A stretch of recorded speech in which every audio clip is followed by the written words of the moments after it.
পটল দেখলেই কার কার রাগ ধরে আর কার কার ভালো লাগে। আমার তো ভীষণ রাগ ধরে, কেন কি পটল আমি একদম পছন্দ করি না।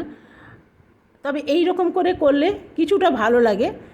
কড়াইয়ের মধ্যে দিয়ে দিলাম মেথি ফোড়ন, দিয়ে দিলাম একদম পাতলা পাতলা আলু ভাজার মতন করে আলুগুলো কেটে নিয়েছি, আর পটলগুলোও তাই একইভাবে কেটে নিয়েছি। দুটোকে আরেকটু ভালো করে ভেজে নিলাম, আর মধ্যেখানে একটু হোল করে দিয়ে দিলাম পেঁয়াজ। পেঁয়াজটাও এর সাথে একদম ভাজা হয়ে যাবে, তবে আগের থেকে ভাজবো না।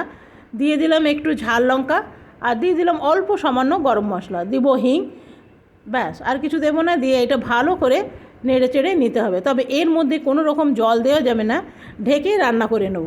তো দেখুন এটা আমার মোটামুটি সেদ্ধ হয়ে গেছে, আর এটা ভাত বা রুটির সাথে ভীষণ ভালো লাগবে। তবে আমার রুটি দিয়েই বেশি খেতে ভালো লাগে। এটা আমার একদম তৈরি হয়ে গেল। দিয়ে দিলাম 3টে আস্ত কাঁচা লঙ্কা। চলো আজকের মতন এখানেই শেষ করলাম। ধন্যবাদ।